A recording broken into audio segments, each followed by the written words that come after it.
Hi everybody, and welcome to a special episode of Architect Tomorrow. We're going to do an unboxing, I'm excited to say, and I'm joined by a brilliant panel. And if you want to know who everyone is, check out the previous video that we recorded that everyone briefly introduces themselves.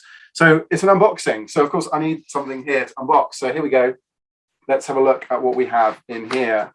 So we have enterprise design patterns, which I have to say, I have to thank Lisa, who's on this call today, for introducing me to. I love it because, you know, enterprise architecture and enterprise design and business architecture can be quite often described in very complex ways in very large documents, you know, very large books. And I love the simplicity and the conciseness of this book. Everyone here on the call is either an author or is involved in Intersection, who is behind the book. And so, Wolfgang, let's start with you. What has driven you to actually write this book? What was the kind of, you know, what was the thing that you kind of woke up in the morning or collectively that kind of came to you and inspired you to create this? There was a moment at the Intersection conference in Lisbon, because there was a talk by Takashi Iba, a professor from Japan and a friend of Milan, and he gave a presentation about design patterns. He speaks in this pattern language. And after this talk, I ran to Milan and said, we need to write an enterprise design patterns book. Because for me, it became pretty obvious, because the idea of patterns is such a strong idea. Christopher Alexander invented them decades back, and everybody will always refers to them. And of course, there was also this Gang of Four book, you know, them in the software architecture field, this Gamma book, Gamma was the author, and so on. So in my juvenile days as a software developer, I always referred to this pattern book, and I found this is a strong way that helps software developers to write better codes. And so why not write a book that helps enterprise architects, enterprise designers of any kinds to get more impact? Because we all agree we have so limited impact and we want to have an impact. And so I started, the first person I contacted was Bard, because his Mr. Shakespeare, as I like to call him, his English is, so if you like the language in the book, please, it's compliments for Bard, not for me. And he was the second person, so we started, the two of us, and then Milan and Annika joined, and this was really an amazing journey of wisdom and constant learning for me. So this was a big learning experience. Yeah, but the motivation was, can we bring together the wisdom of four authors into a very condensed book? Because I'm a firm believer that enterprise architecture, enterprise design must not be complex. It's simple, and there are simple patterns. It doesn't mean that it's easy to apply, yeah, but the patterns behind them, I think simplicity and conciseness. And actually the simplicity of the book, I really like, and I'll talk to you, Milan, about this next, is the design of the book is beautiful in its simplicity. I like the kind of, you know, approach of a nice visual, a nice quote, and then the kind of pattern language, I suppose, of, you know, in this context, therefore, consequently. Milan, was that something that you were kind of really keen on, kind of creating a very sort of simple sort of design throughout the book? Was that your sort of, talk to us about your kind of input from a design perspective on the book? I think it was a shared goal of everyone involved to make it really accessible and convey the message in a really, really easy way. Also knowing that we have a kind of a diverse target group, right? So the audience is like, not everyone will have the same background. So, but I have to credit here actually my partner in EDA in the consultancy, Dennis. He created the layout of the book, and also Jean-Sébastien Dergel, he created the illustrations. So I was not the only designer working on it. And I would say actually my contribution was more bring in the ideas of, you know, human-centric design, working with assumptions, with hypotheses, with validation, also having maybe a kind of artistic view on what it is that we are doing, and bring that together with the ideas of, you know, collaboration, co-creation, working with systems, working with models. Because all of that together is really what makes this a one practice. But yeah, you know, we sometimes get interesting reviews. Many people like you are actually very positive and say, wow, the pictures are actually really helping to understand, because they're like metaphorical, but still they are very like they speak to the pattern, right? So, and we had a lot of co-creation sessions with Jean-Sébastien, finding out how can we depict, what should we depict for something as abstract as this. But sometimes we get interesting reviews like, I bought this book, I'm an IT architect or enterprise architect. I don't know why, it's full of ships. And I find that also really curious. And yeah, those people are right. It's actually full of ships. We use it as a metaphor, this big tanker that enterprises sometimes are. I think it comes down to being able to apply the pattern, right? And maybe some people want a very prescriptive cookbook of exactly what they should do in their job, and I don't think that's not the designer or the architect, in my view. That's that isn't the role. The role is to take wisdom and knowledge and apply it and look for patterns and challenge options and assumptions and all that sort of stuff. But I mean, Bard and possibly Wolfgang as well, because I know you've spoken about this a bit on LinkedIn, and as we were sort of discussing earlier, EA being dead is something that kind of pops up quite frequently on social media, and it's interesting, isn't it? And in a way, I wonder whether what you're trying to do is almost redesign enterprise architecture as enterprise design, because that's what it needs. It needs people to look at it differently. Is that some of the inspiration and the thinking behind it? Yeah, if I can answer that one, absolutely. One of the saying enterprise architecture is dead, for me, simply means that the discipline has been hijacked by the wrong crowd of people. Right, it's become an IT discipline, as I said earlier, and it wasn't meant to be an IT discipline. So we needed to break it open, but you don't break it open by writing long, complicated stories or prescriptive manuals of how to do it. You need to make people think. And that's what we tried to do in the book, is give them just enough to get them thinking, but they have to do the thinking. Yeah. And that was part of the whole process. And in terms of the language, by the way, I was thinking when Wolfgang compares me to Shakespeare, I wonder what Shakespeare would have written if Wolfgang had been around. Would it have been 30-minute Netflix episodes? Because he didn't let me write long things, right? He was mainly the force behind keeping it as short and pointy as possible, which in the end, I think, worked beautifully. But the idea of giving people something else to think about, that's, I think, the basis of the whole thing. The same thing with the Milky Way maps, right? Just giving them a different view of the world than they're used to. I don't know if we succeeded. I think we've succeeded in opening the discussion. Yep. And so for me, the motivation now is to see if we can keep that discussion going and not slide back into, yeah, but ultimately it is about IT, which it's not. Right. Yeah.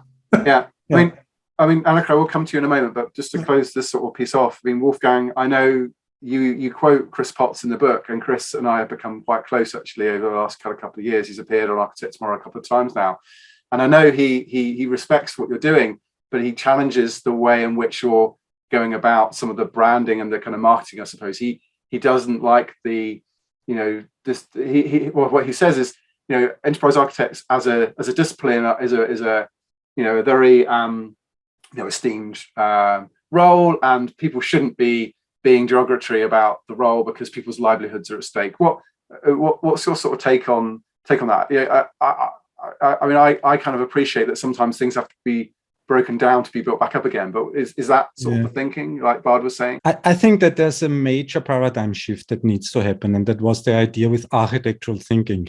I believe that it's not a good idea to have enterprise architecture or enterprise design, however you call it, or business architecture, and see it as a discipline.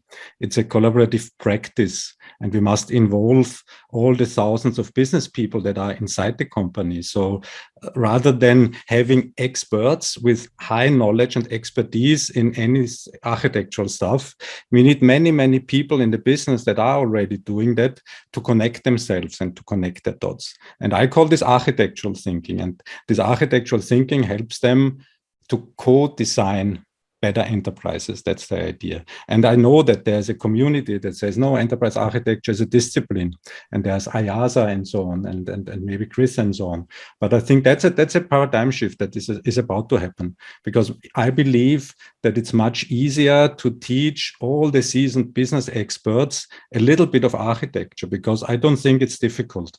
That's a bit provocative. Right? I know there are enterprise architects that are doing it for 30 years and so on. I think what everyone can agree on is that every organization has an enterprise architecture. It's whether you need enterprise architects, I suppose, yes, to build and maintain that enterprise architecture. Well, actually, enterprise architecture is this collective discipline and this collaborative effort. I mean, Annika, what's your take on? Is that where you've kind of landed as well? That it's kind of it's actually moved on from being a profession, because it can't be one person anymore. Let's put it that way. The world's too complex, right?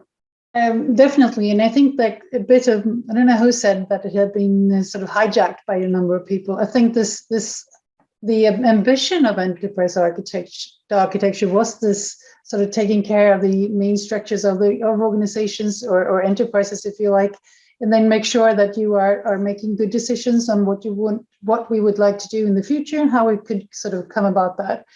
But what has happened is that it has been totally kidnapped by people writing boxes, boxes and then speaking in a weird language that nobody really gets. And then you always feel a bit dumb when you met them, because it seems like there's something I didn't get.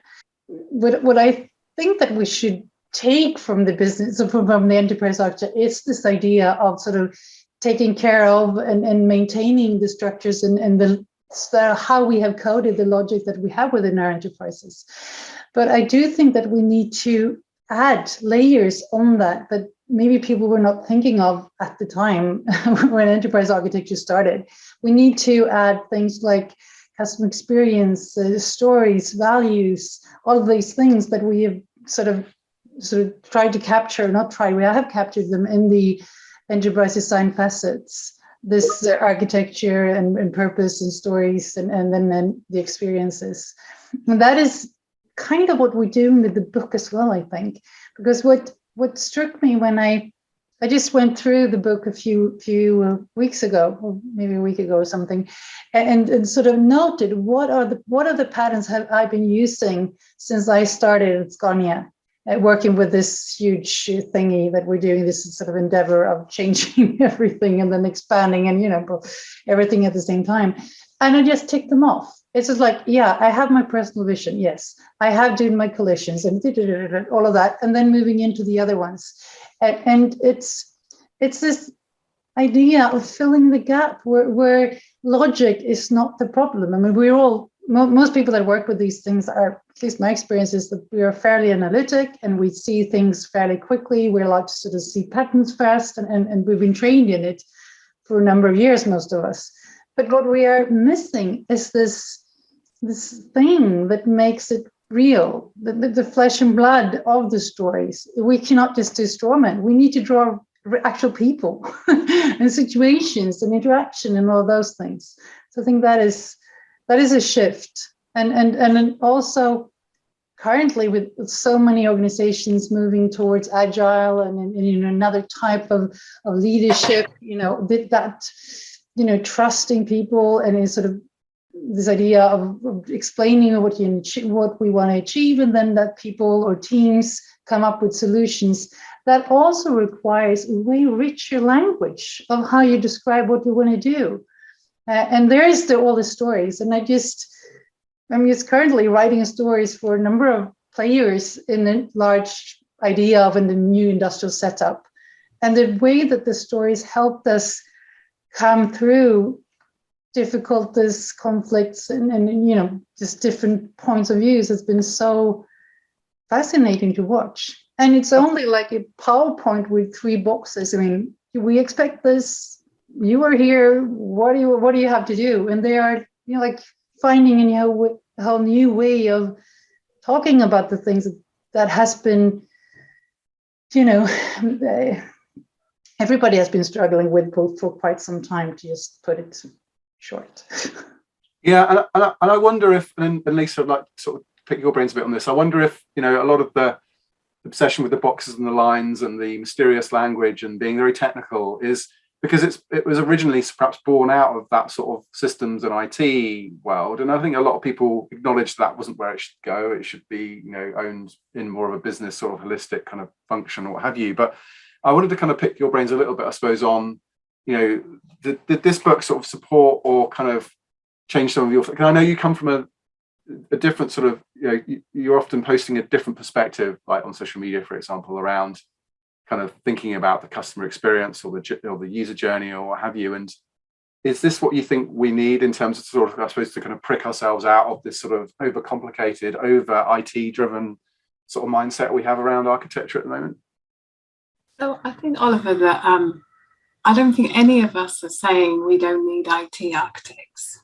I definitely think there's a place for IT architecture and always will be, and the demand for that is there, and the expertise for that is there, and the world of pure tech is constantly changing. So there definitely needs to be IT architects, and they definitely need to be architecting their solutions with the enterprise in mind.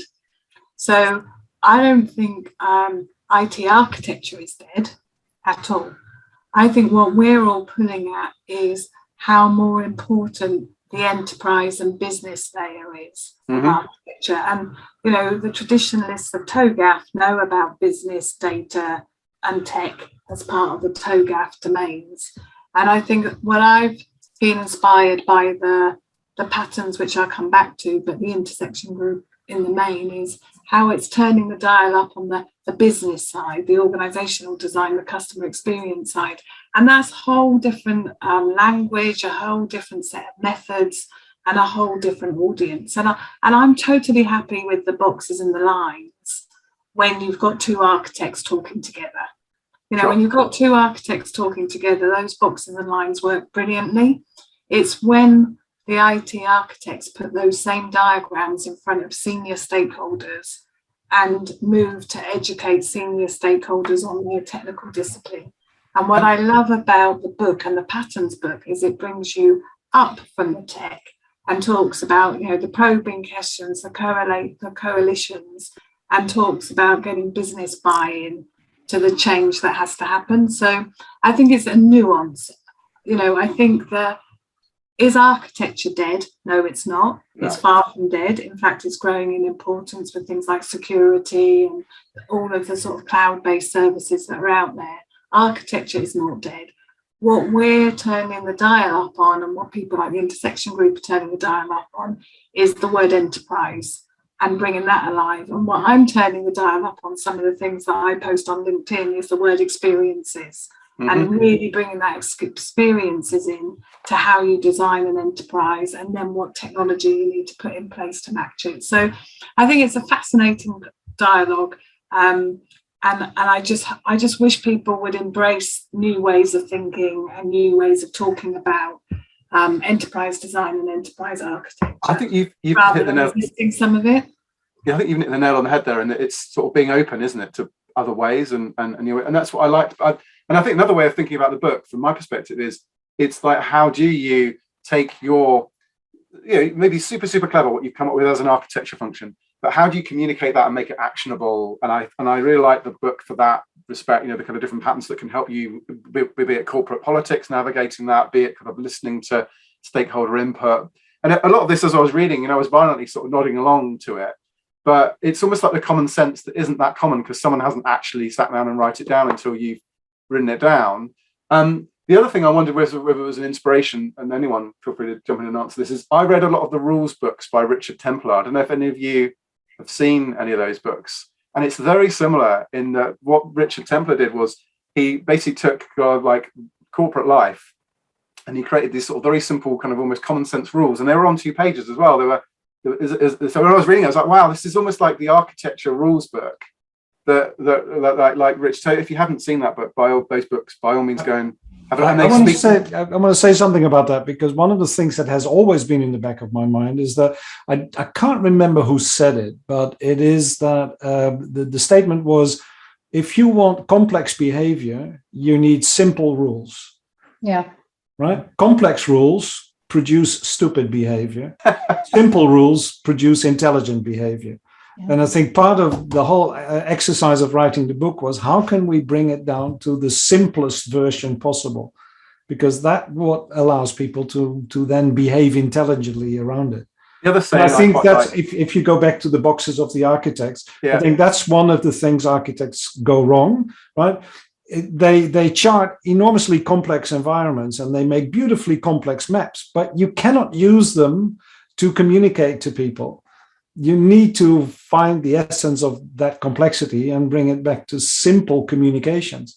And that's an art. That's not Yeah. something that you learn overnight or you can put a formula towards. You have to learn that through practice. So that simplicity, I think that's one of the core elements. one of the things I was going to say that links to what you just said is if you can't explain something simply, you don't understand it well enough, right? And so for me, it's clear that you as authors have all sort of lived and breathed having to make these sort of big shifts in enterprises, because you're explaining often quite difficult, complex political situations. How do you navigate that? And yes, you need to interpret it. And as Milan said, it's not giving you all the answers. You need to kind of look at that and go, yeah, how do I apply this to my current context, my current situation? But no, I really like that. Who would like to jump in perhaps with their kind of favorite part of the book, or the bit that got them most excited to work on? Wolfgang, is there anything that particularly stands out for you in the book that you're particularly proud of? Do you think there's one pattern, a favorite pattern? No, I don't. Oh, I'm not prepared for this question. No, I think I'm most proud that we achieved to have this clarity and conciseness, because I think this opens spaces, because your brain has some freedom to think. You don't need to read a lot. And I gave this book to a friend of mine. He's more a traditional enterprise architect, and he's very seasoned and experienced. And he said, that's obvious. I know that, right? And some people say, that's obvious. Yes, of course you need management and clear ownerships, yeah. And then I asked him, why isn't it happening? Why that doesn't? All companies I see, usually the enterprise architecture practice is not as mature, and they are stopping somewhere. I don't know exactly where. And then that means that there's a lot of freedom to think about what do I need in my special context to make this work? And then your thoughts go in the right direction, and you don't need to think about 35 entities in huge meta models, and you don't need to read 900 pages of bodies of knowledge and so on. So I think I'm most proud of this simplicity, as you mentioned. And it was hard work. It was. Yeah. So I think each pattern we had 70 revisions or so. And so almost, I suppose, what's not seen is the book that isn't here, right? And the work a lot. I can honestly say, and that's just an estimate, conservative estimate, for every word in the book, at least 6 words were taken out. Yeah. And that was when we kind of agreed on what we wanted to say. So how many were spoken? I mean, I think, at least from my side, since we did this in the spring of 2020, it was the pandemic.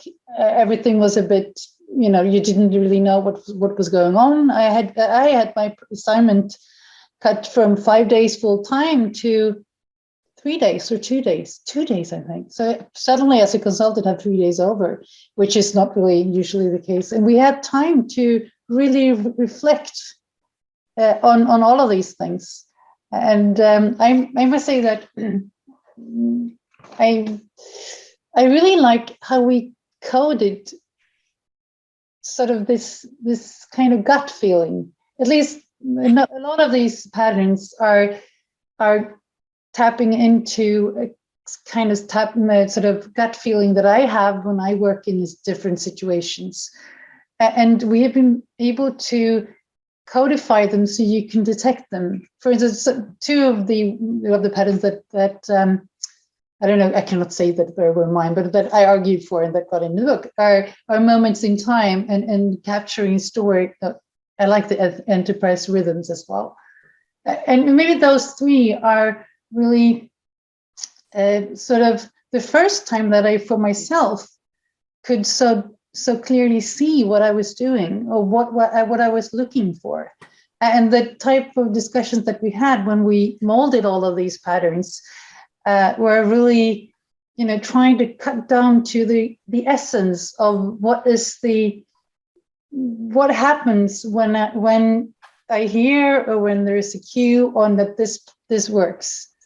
For instance, if there is this look for the enterprise rhythm, it has to do with, it's not just the task that you're doing, you need to figure out what's going on in the rest. I was literally about to ask about that. I literally have the page open because for me, this almost sums up this sort of difference in approach and style, right? In that TOGAF, look, I don't want to diss TOGAF because there are some good bits of TOGAF, don't get me wrong. But the thing I always struggled with TOGAF is it felt too much like bringing, it's almost like when people buy SAP and SAP expects you to follow the SAP process rather than actually adapting SAP to the organization. And Dancing the Enterprise Rhythms for me is, you need to kind of observe, how does the organization operate? How does funding and change actually happen? And how do you tap into that? Who are the program managers or the key people you need to kind of influence and work with and collaborate with in order to take your stuff from being just a design, an idea on a slide or an architecture diagram?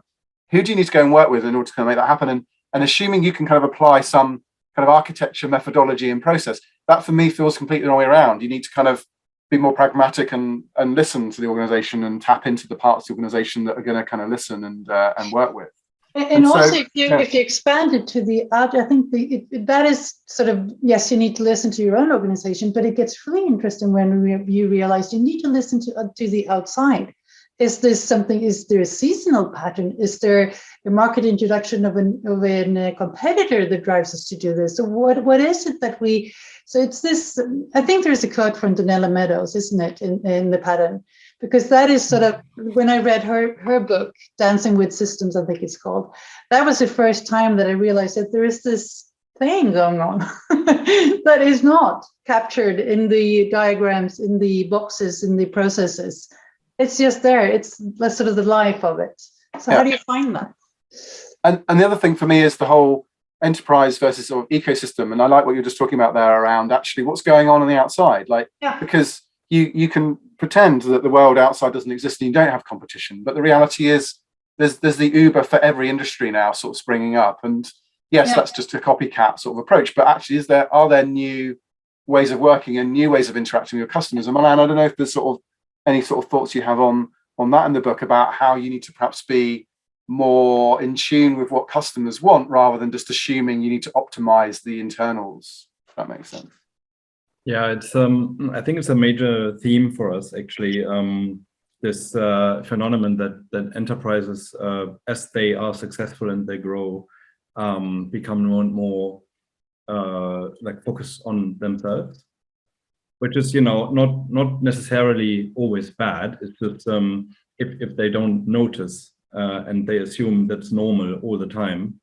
And you mentioned experience a lot, and working with a lot of customer experience, user experience teams, this is actually something that happens there. Like when they say the customer journey is how people interact with us, and no, it's not. It's how you show up in their world.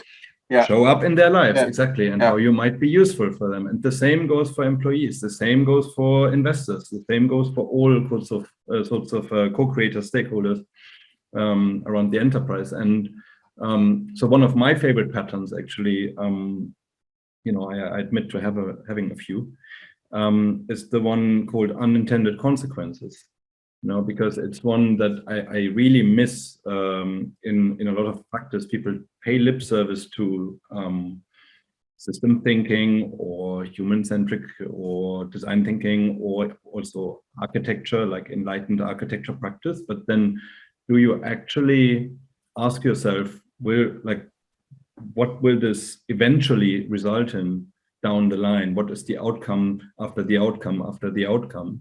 Wolfgang has a quite bleak example of that in his webinars, and and so and I think when we talk about experience, I really have the feeling that just like enterprise architecture maybe, or experience design nowadays also is in a deep crisis of, we need to make people buy this, so we have to create a great experience, make the button link, and that's not experience design. And so, like I think we are addressing several crises with what we do. Thanks, Brian. It's a real shame to have to stop the conversation here, but we have run over how long we were going to speak. But I think we definitely have to get you back to talk to us about Edgy, talk to Architect Tomorrow community about Edgy. That would be great. So hopefully we can do that. And look, fantastic conversation. Thank you for your time. Thank you for talking about the Enterprise Design Patterns book.